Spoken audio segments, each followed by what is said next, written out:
Kommen wir zum zweiten Teil in dieser Serie über die Gottheit.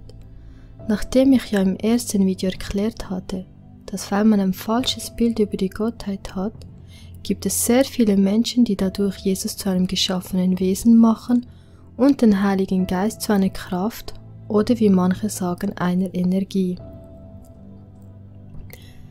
Also erst einmal möchte ich mich für die vielen Kommentare bedanken. Natürlich meldeten sich auch gleich sehr viele Antitrinitarier zu Wort und man muss leider sagen, dass wirklich alle von ihnen so von dem katholischen Denken her geprägt sind, dass sie nicht mehr zwischen der Gottheit und dem Gedanken von 3 Göttern unterscheiden können.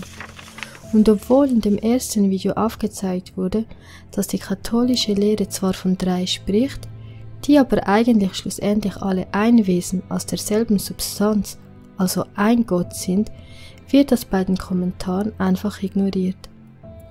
Nach außen sehen wir also in der Lehre der katholischen Kirche den Gedanken der Trinität, was ja nichts anderes als 3 bedeutet, aber die eigentliche Lehre ist die, dass da nur ein Gott ist, der sich aber in 3 aufteilt. Ich nehme an, obwohl das Video recht kurz ist, haben es die meisten nur überflogen oder sind gleich beim ersten Satz stehen geblieben, nämlich da, wo ich gesagt habe, dass die Bibel eindeutig sagt, dass Jesus Gott ist. In diesem Video möchte ich genau dieser Behauptung nachgehen. Denn es sind nicht nur Juden und Muslime, die Jesus ablehnen. Nein, auch vermehrt diejenigen, die sich Christen und ja sogar 7-Tags-Adventisten nennen, machen aus Jesus ein geschaffenes Wesen und oder leugnen seine Gottheit. Wusstest du, dass die Verwerfung des Sohnes Gottes schon im Himmel begann? Und sie endete auch nicht damit, dass die Juden zur Zeit Jesu ihren Messias verwarf und kreuzigen ließ? Nein, bis in unsere heutige Zeit wird derjenige, der gesagt hat, ich bin der Weg und die Wahrheit und das Leben, niemand kommt zum Vater als nur durch mich, verleugnet und verworfen. Wie gesagt, diese Verwerfung begann schon im Himmel, nämlich bei Luzifer. Und so lesen wir in dem Buch Patriarchen und Propheten, aber nach und nach keimte in Luzifer das Verlangen nach Selbsterhöhung. Die Schrift sagt, weil sich dein Herz erhob, dass du so schön warst, und du deine Weisheit verdorben hast in all deinem Glanz. Du aber gedachtest in deinem Herzen, ich will meinen Thron über die Sterne Gottes erhöhen. Ich will gleich sein dem Allerhöchsten. Nun begann dieser Engelfürst, dem Sohne Gottes die Oberhoheit streitig zu machen und damit die Weisheit und Liebe des Schöpfers in Zweifel zu ziehen. Die Engel anerkannten freudig Christi Vorherrschaft, fielen vor ihm nieder und brachten ihm ihre Liebe und Anbetung dar. Luzifer beugte sich mit ihnen, aber in seinem Herzen tobte ein seltsamer, heftiger Kampf. Wahrhaftigkeit, Gerechtigkeitssinn und Treue lagen im Widerstreit mit Neid und Eifersucht. In der Stellung oder dem Ansehen Christi hatte sich nichts geändert.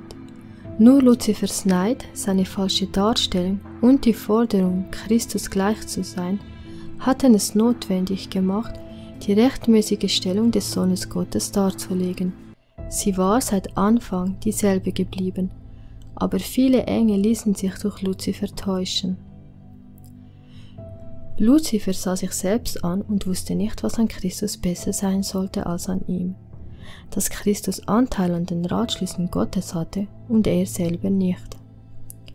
Doch der Unterschied, wenn auch auf den ersten Blick nicht sichtbar, war der, dass er ein Geschöpf und Jesus der Schöpfer von allem ist. Und so wurde aus Luzifer Satan, weil er, obwohl ein Geschöpf, gleich dem Höchsten sein wollte. Dieser Kampf ist heute noch genauso aktuell wie damals, und so sehen wir, wie viele, die aufrichtig Gottes Willen suchen, von Satan in die Irre geführt werden. So frage dich selbst, was dich daran hindert, Jesu Gottheit anzuerkennen, vor dem sich alle, die im Himmel, auf Erden und unter der Erde sind, beugt. Geschieht es zur Ehre Gottes oder folgst du dem Vorbild dessen, der von Anfang an ein Menschenmörder und ein Lügner war? Das Judentum verwirft Jesus als ihren Messias, damals und heute. Im Talmud wird Jesus aufs Übelste beschimpft. Der Islam verwirft Jesus als den Sohn Gottes und sagt, dass er bei seiner Wiederkunft alle, die an ihn geglaubt haben, zerstören und vernichten wird. Der Kampf ging immer schon um Jesus Christus, auch in unserer heutigen Zeit, und wird sich auch bis zum Ende fortsetzen. Da als Christen unser Maßstab für das, was wir glauben oder nicht glauben, die Bibel ist, spielt es eine enorm wichtige Rolle, welchen Übersetzungen wir vertrauen können und welchen nicht. Wenn du dich selber schon gefragt hast, wie das so ist mit den ganzen Bibelübersetzungen und welchen man nun vertrauen kann oder nicht, möchte ich euch da ein Video empfehlen, das ihr ebenfalls hier auf unserem Kanal finden könnt. Und zwar ist das der Vortrag von Dr. Walter Veit mit dem Titel Krieg der Bibeln. 1844 wurde das sinaitische Manuskript auf dem Berg Sinai im Kloster St. Katharina entdeckt. Dieses stimmt eng mit dem vatikanischen Manuskript überein. Es minimiert die Gottheit Christi und ist arianischer Natur. 1881 wurde dann der griechische Westcott und Hort-Text eingeführt. Dieser Text wich von dem Textus Receptus, den schon die Reformatoren gebrauchten, ab und folgte den vatikanischen und sinaitischen Fälschungen. Westcott und Hort lehnten die Vorstellung der Unfehlbarkeit der Bibel ab und Hort sagte, dass die Lehre, dass Christus für uns gestorben ist, sei unmoralisch. Er lobte Darwin und verwarf Jesus Christus als Gott. Westcott bestritt die Geschichtlichkeit von 1. Mose 1 bis 3. Obendrein waren sie auch noch Spiritisten. Dies wird in dem Video Krieg der Bibeln ganz klar dargelegt. Die Bibel der Jehovas Zeugen mit dem Titel Neue Weltübersetzung der Heiligen Schrift wurde aus dem Text von Westcott und Hort übersetzt. Wenn meine Bibel also auf der Grundlage einer Übersetzung beruht, die von Theologen geschrieben wurde, die nicht daran glaubten, dass Gottes Wort unfehlbar ist und die nicht an eine buchstäbliche Schöpfung glaubten, sondern Darwin lobten und dazu noch Spiritisten waren, so frage ich euch, wie vertrauenswürdig eine solche Übersetzung sein kann. Auch sagt er in dem Video, dass die Jehovas Zeugen zu Anfang gar keine eigene Bibel hatten und eine ganz normale King James Bibel gebrauchten, also den Textus Receptus. Später dann ihre eigene umschriebene Bibel produzierten, wo sehr viele Texte herausgenommen wurden, gerade eben solche, die von Christi Gottheit sprechen. So liegt es an mir, ob ich den Übersetzungen vertrauen möchte, die die Reformation hervorgebracht hat, oder ob ich denen Übersetzungen vertraue, die aus den vatikanischen und sinaitischen Manuskripten entstammen. Johannes 20, Vers 28. Und wenn er den Erstgeborenen wiederum in die Welt einführt, spricht er, und alle Engel Gottes sollen ihn anbeten. Was meint denn Erstgeborener eigentlich? Ist hier von einer Zeugung die Rede? Ein weiterer Text, der von Jesus als Erstgeborener spricht, ist Kolosser 1, Vers 15. Dieser ist das Ebenbild des unsichtbaren Gottes, der Erstgeborene, der über alle Schöpfung ist. Viele lesen daraus, dass Jesus somit das erste geschaffene Wesen vor aller Schöpfung war. Doch wenn wir einmal weiterlesen, so heißt es in Vers 18, und er ist das Haupt des Leibes der Gemeinde, er, der der Anfang ist, der Erstgeborene aus den Toten, damit er in allem der Erste sei. Hier wird über Jesus gesagt, dass er auch der Erste ist, der von den Toten auferstanden ist. Obwohl vor seiner Auferstehung bereits andere vom Tode auferweckt wurden, wie zum Beispiel Lazarus oder die Tochter des Jairus, aber auch Mose. Ist das nicht ein Widerspruch? Geht es in diesen Texten wirklich um die Geburt Jesu? Der Begriff Erstgeborener, hebräisch Bekor und griechisch Prototokos, meint gar nicht die Geburt oder Herkunft von Jesus, sondern seine Stellung. Die Bezeichnung Erstgeborener sollte ein besonderes Verhältnis zum Vater und vor allem zu Gott bezeichnen und war somit ein Ehrentitel. So lesen wir auch in 2. Mose 4, Vers 22: Und du sollst zum Pharao sagen, so spricht der Herr, Israel ist mein erstgeborener Sohn. Hier wird das Volk Israel als Gottes erstgeborener Sohn bezeichnet und soll das besondere Verhältnis zum Ausdruck bringen, in dem Israel zu Gott steht. Ein weiteres Beispiel finden wir in Psalm 89, Vers 28. Und ich will ihn zum Erstgeborenen machen, zum höchsten der Könige auf Erden. Hier wird König David als Erstgeborener bezeichnet, obwohl er der jüngste von 8 Brüdern war. Aber auch im negativen Sinn wird dieser Titel gebraucht, so zum Beispiel in Hiob 18, Vers 13. Der Erstgeborene des Todes zehrt seine Glieder auf. Hier ist auch ziemlich offensichtlich, dass nicht von einer Geburt die Rede ist. Wenn im Neuen Testament der Begriff Prototokos in der Einzahl gebraucht wird, bezieht er sich immer auf Jesus Christus und bezeichnet seinen Titel, seinen Rang und seine Stellung. So lässt sich auch Vers 18 in Kolosser 1 verstehen, wo über Jesus gesagt wurde, dass er der Erstgeborene der Toten ist. Denn seine Auferstehung ist das Zeichen des Sieges über Satan und Tod. Denn weil er auferstanden ist, wird es bei seiner Wiederkunft eine Auferstehung geben können. Denn auch Mose konnte nur auferstehen im Hinblick auf die Auferstehung Christi, denn ohne seine Auferstehung wäre alles verloren. Deshalb ist er auch der Erstgeborene von den Toten. Deshalb heißt es auch am Ende von Vers 18, damit er in allem der Erste sei. Denn Jesus hat vor allen und vor allem den Vorrang. Schauen wir uns doch noch einen weiteren Text an, der von Jesus Christus spricht. 1. Timotheus 3, Vers 16: Und anerkannt groß ist das Geheimnis der Gottesfurcht. Gott ist geoffenbart worden im Fleisch, gerechtfertigt im Geist, gesehen von den Engeln, verkündigt unter den Heiden, geglaubt in der Welt, aufgenommen in die Herrlichkeit. So steht es in einer bibeltreuen Übersetzung, die den Textus Receptus gebraucht geschrieben. Vergleichen wir doch diesen Bibeltext mit einer moderneren Übersetzung, die den vatikanischen und sinaitischen Manuskripten folgt, also den Nestle-Aland-Text des Neuen Testaments gebraucht. Gute Nachricht Bibel, selber Text. Niemand kann es bestreiten, groß und einzigartig ist die geheimnisvolle Wahrheit unseres Glaubens. In der Welt erschienen als schwacher Mensch, im Himmel in seiner göttlichen Würde bestätigt, so wurde Christus den Engeln gezeigt und den Völkern der Erde verkündet. Überall in der Welt fand er Glauben, und im Himmel erhielt er die höchste Ehre.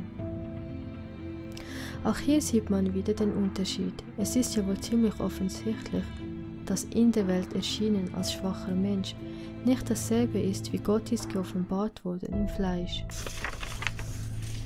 Johannes 1, Vers 1: Im Anfang war das Wort, und das Wort war bei Gott, und das Wort war Gott. Der gleiche Text in der Neuen Weltübersetzung: Am Anfang war das Wort, und das Wort war bei Gott, und das Wort war ein Gott. Ich möchte es an dieser Stelle nicht unbeachtet lassen, auch noch Vers 14 dazu zu nehmen. Und das Wort wurde Fleisch und wohnte unter uns, und wir sahen seine Herrlichkeit, eine Herrlichkeit als des Eingeborenen vom Vater, voller Gnade und Wahrheit. Und wie wir vorhin sehen konnten, meint Eingeboren seine Stellung, nicht seine Herkunft, es ist sein Ehrentitel. Schauen wir uns einmal an, was die Bibel der Jehovas Zeugen aus diesem Text macht. So wurde das Wort Mensch und wohnte unter uns, und wir sahen seine Herrlichkeit, eine Herrlichkeit, wie sie ein einzig gezeugter Sohn von seinem Vater hat, und er war voller göttlicher Anerkennung und Wahrheit. Hier wird aus dem Eingeborenen vom Vater ein einzig gezeugter von seinem Vater gemacht. Doch, wie wir schon gesehen haben, meint Eingeboren nicht das, was man da hineinlesen möchte, und die Folge davon ist dann eine verzerrte Übersetzung von dem, was eigentlich gemeint ist. Nun kann man natürlich einwenden, dass an anderer Stelle es doch auch davon spricht, dass Jesus gezeugt wurde. Einer dieser Texte, der dazu verwendet wird, ist zum Beispiel Psalm 2, Vers 7. Ich will den Ratschluss des Herrn verkünden. Er hat zu mir gesagt, du bist mein Sohn, heute habe ich dich gezeugt. Wie so oft in den Psalmen ist auch hier prophetisch von Christus die Rede. Also, wie ist nun dieser Text zu verstehen? Im vorigen Vers heißt es, ich habe meinen König eingesetzt auf Zion, meinem heiligen Berg. Es geht also erstmals darum, dass Gott einen König in Zion einsetzt, wie wir ja auch schon in Psalm 89, Vers 28 gelesen haben. Und ich will ihn zum Erstgeborenen machen, zum höchsten der Könige auf Erden. Hier wird König David als Erstgeborener bezeichnet, obwohl er ja der jüngste von 8 Brüdern war. Doch wenn wir weiterlesen in Psalm 2, die Verse 8 und 9, so wird deutlich, dass hier nicht nur ein irdischer König gemeint sein kann. Erbitte von mir, so will ich dir die Heidenvölker zum Erbe geben und die Enden der Erde zu deinem Eigentum. Du sollst sie mit eisernem Zepter zerschmettern, wie Töpfergeschirr sie zerschmeißen. Denn diese Redewendungen kommen im Zusammenhang mit dem jüngsten Gericht und Christus vor. Nun stellt sich aber die Frage, wenn hier prophetisch von Christus die Rede ist, welcher Augenblick wird dann in dieser Weissagung über ihn angesprochen? Wann wurde dann Christus als König eingesetzt? Nun, die Antwort darauf gibt uns der Apostel Paulus. Wir lesen in Apostelgeschichte 13, die Verse 32 und 33. Und wir verkündigen euch das Evangelium, dass Gott die den Vätern zuteil gewordene Verheißung an uns, ihren Kindern, erfüllt hat, indem er Jesus erweckte. Wie auch im 2. Psalm geschrieben steht, du bist mein Sohn, heute habe ich dich gezeugt. Paulus sagt hier, dass sich die Verheißung, die den Vätern zuteil geworden ist, und zwar die im Psalm 2, Vers 7, sich an den Kindern Gottes erfüllt hat, nämlich dadurch, dass er Jesus erweckte. Bei der Auferstehung hat Gott seinen Sohn wieder hervorgebracht und als König eingesetzt. Mit der Auferstehung und Himmelfahrt wurde deutlich, dass Christus den Feind besiegt hat und nun der König aller Könige ist. Im gleichen Zusammenhang zitiert der Schreiber des Hebräerbriefs in Kapitel 1, Vers 5 ebenfalls Psalm 2, Vers 7. Wir lesen: Denn zu welchem von den Engeln hat er jemals gesagt, du bist mein Sohn, heute habe ich dich gezeugt? Und die Erklärung dazu, wie dieser Vers von den Bibelschreibern verstanden wurde, finden wir gleich in den ersten 3 Versen des gleichen Kapitels. Dort lesen wir: Nachdem Gott in vergangenen Zeiten vielfältig und auf vielerlei Weise zu den Vätern geredet hat, durch die Propheten, hat er in diesen letzten Tagen zu uns geredet durch den Sohn. Ihn hat er eingesetzt zum Erben von allem, durch ihn hat er auch die Welten geschaffen. Dieser ist die Ausstrahlung seiner Herrlichkeit und der Ausdruck seines Wesens und trägt alle Dinge durch das Wort seiner Kraft. Er hat sich, nachdem er die Reinigung von unseren Sünden durch sich selbst vollbracht hat, zu Rechten der Majestät in der Höhe gesetzt. Wir sehen also, dass Psalm 2, Vers 7 nicht von einer Geburt oder Zeugung Christi redet, sondern von seiner Einsetzung als König aller Könige. Denn Paulus offenbart in Apostelgeschichte 13, Vers 32 und 33, dass sich dieses Schriftwort aus Psalm 2, Vers 7 im Neuen Testament erfüllt hat. Dies ist auch ein gutes Beispiel dafür, dass sich die Bibel selbst auslegt. Ein weiterer, nicht unbekannter Text, den ich auch noch mit euch anschauen möchte, ist Johannes 3, Vers 16. Denn so hat Gott die Welt geliebt, dass er seinen eingeborenen Sohn gab, damit jeder, der an ihn glaubt, nicht verloren geht, sondern ewiges Leben hat. Was meint eingeboren? Soll dies heißen, dass Jesus von Gott geboren oder gezeugt wurde? Oder meint es einfach, dass er von Maria in diese Welt hineingeboren wurde? Das griechische Wort für eingeboren ist monogenes und es besteht aus zwei Wörtern, nämlich monos, was allein einzig bedeutet, und genes, was Nachkommenschaft, Volk, Gattung, Art bedeutet. Es bezeichnet die Abstammung, nicht die Geburt. Im Lukas-Evangelium kommt dieses Wort 3-mal vor und bedeutet jedes Mal das einzige Kind. Bei Johannes kommt dieser Begriff 5-mal vor und bezieht sich jedes Mal auf Jesus. Im Hebräerbrief kommt dieses Wort beispielsweise nur einmal vor, nämlich auf Isaac bezogen. Nun ist es aber so, dass Isaac nicht der einzige Sohn Abrahams war, denn Abraham hatte noch 7 andere Söhne. Isaac unterschied sich nicht durch seine leibliche Abstammung von den anderen, sondern weil er Abrahams einzigartiger Sohn war, denn Isaac war der Sohn der Verheißung. Dieses Eingeboren, griechisch monogenes, bedeutet also einzig in seiner Art, einzigartig. Und nicht das, was man da gerne hineinlesen möchte, nämlich von Gott geschaffen oder von Gott geboren, was auch immer manche darunter verstehen. Ein weiterer Text, den ich mit euch auch noch anschauen möchte, ist 1. Korinther 8, Vers 6. So gibt es für uns doch nur einen Gott, den Vater, von dem alle Dinge sind und wir für ihn, und einen Herrn, Jesus Christus, durch den alle Dinge sind und wir durch ihn. Dieser Text wird gerne dazu gebraucht, um aufzuzeigen, dass nur der Vater Gott ist und dass Jesus hier klar und deutlich nicht als ein Gott, sondern als Herr bezeichnet wird. Aber man lässt dadurch auch außer Acht, was im Ganzen geschrieben steht. So gibt es für uns doch einen Gott, den Vater, von dem alle Dinge sind und wir für ihn, und einen Herrn Jesus Christus, durch den alle Dinge sind und wir durch ihn. Wir sehen, dass alle Dinge von Gott sind und wir für ihn, und über Jesus, dass durch ihn alle Dinge wurden und so auch wir. Also alles ist von Gott, aber durch Jesus ist alles geworden.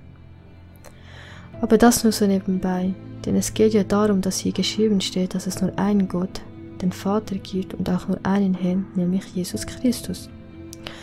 Denn damit wird begründet, dass nur der Vater Gott ist und Jesus ist der Herr, was so viel heißen soll, dass Jesus eben nicht Gott ist. Was bei dieser Begründung aber unbeachtet bleibt, ist die Tatsache, dass in der Bibel Gott auch Herr genannt wird. Wenn man also begründen möchte, das war Jesus hier in diesem Text, und es steht ja da so, es gibt nur einen Herrn, nämlich Jesus Christus, so dürften wir Gott den Vater auch nicht mehr als Herrn anrufen. Versteht ihr, was ich meine? Somit ist dies auch kein Argument gegen Jesu Göttlichkeit, denn sowohl Gott als auch Jesus werden Herr genannt. Apostelgeschichte 2, die Verse 34 bis 36, bekräftigt diese Tatsache. Denn nicht David ist in den Himmel aufgefahren, sondern er sagt selbst, der Herr sprach zu meinem Herrn, setze dich zu meiner Rechten, bis ich deine Feinde hinlege als Schemel für deine Füße.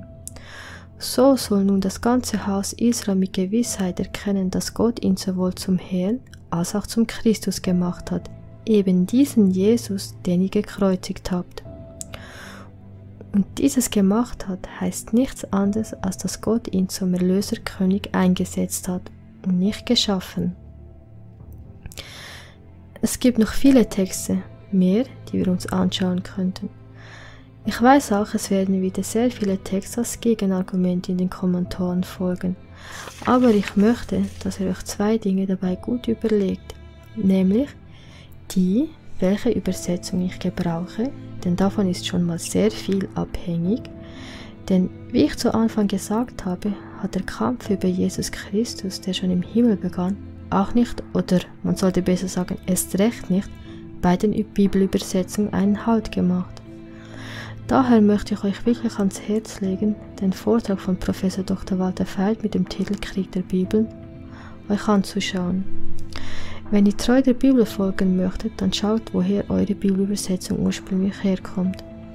Ich habe auch Kommentare gelesen, wo gesagt wurde, dass die Menge der Übersetzungen entscheidend ist, und dann wurde ein bestimmter Bibeltext in all den heutigen modernen Übersetzungen vorgeführt, um zu zeigen, dass in der Schlachter 2000, die ja nach dem Textus Receptus übersetzt wurde und somit eine wolkentreue Bibel ist, etwas hinzugefügt wurde.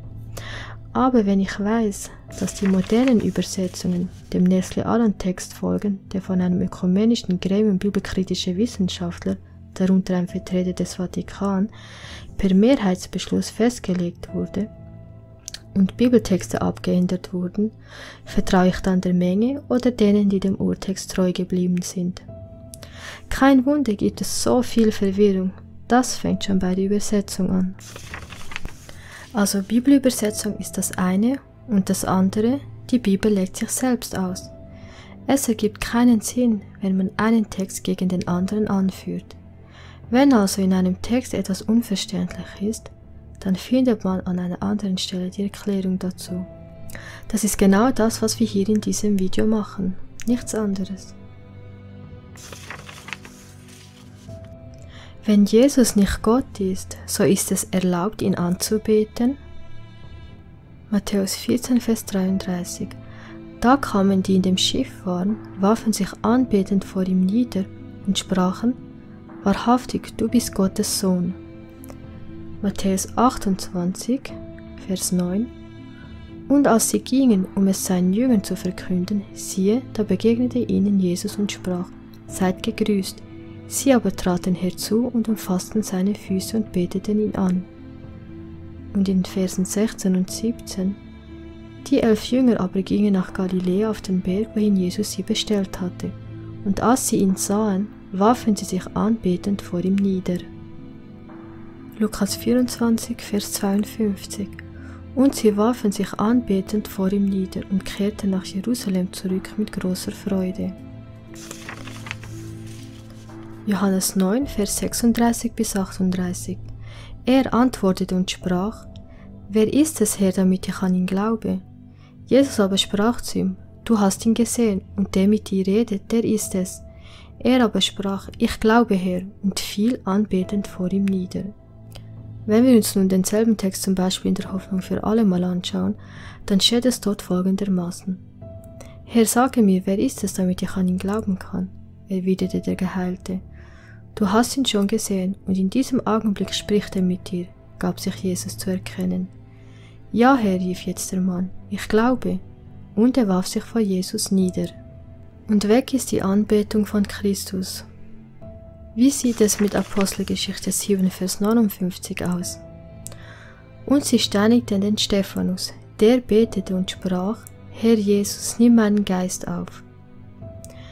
Die Neue Weltübersetzung schreibt: Während sie Stephanus steinigten, flehte er: Herr Jesus, nimm meinen Geist auf. Auch hier wieder sehen wir, wie die Anbetung von Christus entfernt wurde. Wenn Jesus nicht Gott ist, dann hat er bei jeder dieser Begebenheiten zugelassen, dass die Menschen das zweite Gebot übertreten. Ja, nicht nur das, er würde sich selbst zum Lügner machen, wenn er dies zuließ, obwohl er doch nur ein geschaffenes Wesen gewesen wäre. Aber nicht Jesus oder die Jünger und die Menschen, die ihn anbeteten, haben da was falsch verstanden, denn schon Thomas bezeugte es und sprach zu Jesus: Mein Herr und mein Gott. Und Jesus antwortete ihm: Du glaubst, weil du mich gesehen hast, wie glücklich können sich erst die schätzen, die mich nicht sehen und trotzdem glauben. Nein, sondern viele, die sich heute Christen nennen, wollen es anders verstehen, als wie es geschrieben steht. Natürlich nicht nur heute, sondern auch schon zu der Zeit Jesu gab es die, die ihn verwarfen, und so lesen wir in Johannes 19, Vers 7. Die Juden antworteten ihm: Wir haben ein Gesetz, und nach unserem Gesetz muss er sterben, weil er sich selbst zu Gottes Sohn gemacht hat. Oder Johannes 5, Vers 17 und 18. Jesus aber antwortete ihnen: Mein Vater wirkt bis jetzt, und ich wirke auch. Darum suchten die Juden nun noch mehr, ihn zu töten, weil er nicht nur den Sabbat brach, sondern auch Gott seinen eigenen Vater nannte, womit er sich selbst Gott gleich machte. Schon die Juden damals verstanden, was Jesus meinte, wenn er Gott seinen Vater nannte, nämlich, dass er selbst Gott ist. Darum heißt es auch in 1. Johannes 5, Vers 20: Wir wissen aber, dass der Sohn Gottes gekommen ist und uns Verständnis gegeben hat, damit wir den Wahrhaftigen erkennen. Und wir sind in dem Wahrhaftigen, in seinem Sohn Jesus Christus. Dieser ist der wahrhaftige Gott und das ewige Leben. Hierbei möchte ich auch noch Vers 21 hinzunehmen. Darum, meine Kinder, hütet euch davor, anderen Göttern nachzulaufen. Weshalb schreibt Johannes in Vers 20, dass Jesus Gott ist und in Vers 21, dass wir uns davor hüten sollen, anderen Göttern nachzulaufen? Weil der Vater und der Sohn eins sind in ihrem Handeln und Denken und somit geht es hier nicht darum, dass wenn wir glauben, dass Jesus Gott ist, dies heißen soll, wir laufen anderen Göttern nach. Denn Jesus und der Vater sind eins, Johannes 10, Vers 30. Wir reden hier nicht von anderen Göttern oder einem Gott, der sich in drei spaltet. Wir reden von der Gottheit selbst. Auf diese Aussage hin kommen dann wieder manche und sagen, ja, aber in Johannes 14, Vers 28 sagt Jesus, ihr habt gehört, dass ich euch sagte, ich gehe hin und ich komme zu euch. Wenn ihr mich lieb hättet, so würdet ihr euch freuen, dass ich gesagt habe, ich gehe zum Vater. Denn mein Vater ist größer als ich. Darin sehen Sie natürlich einen Beweis dafür, dass eben Gott der Vater größer ist als Jesus. Also was meinte Jesus damit, als er sagte, mein Vater ist größer als ich? Um diese Frage beantworten zu können, lesen wir gemeinsam Philipper 2, die Verse 6 bis 8.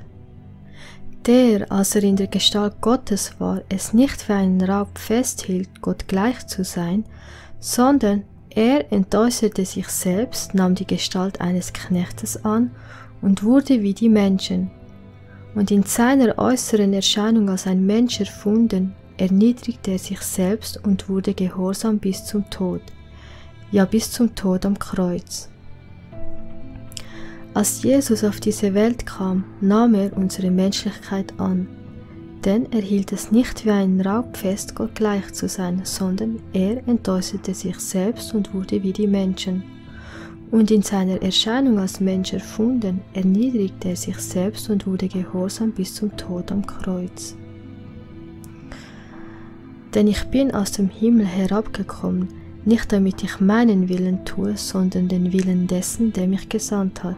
Johannes 6, Vers 38.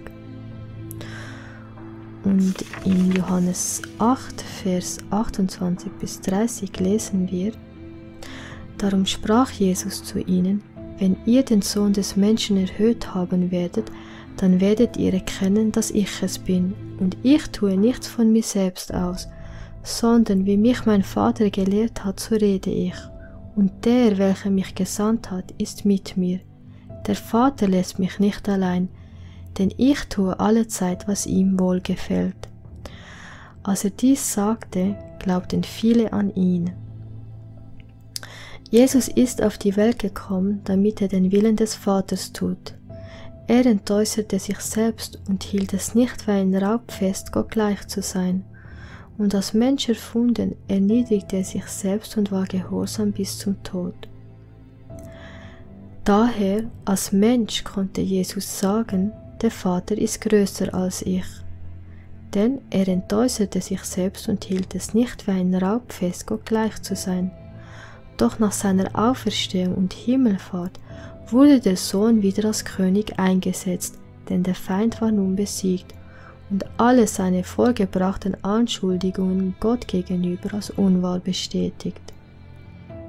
Und so möchte ich wie der Apostel Paulus mit den Worten in seinem zweiten Brief an die Korinther abschließen. Die Gnade des Herrn Jesus Christus und die Liebe Gottes und die Gemeinschaft des Heiligen Geistes sei mit euch allen. Amen.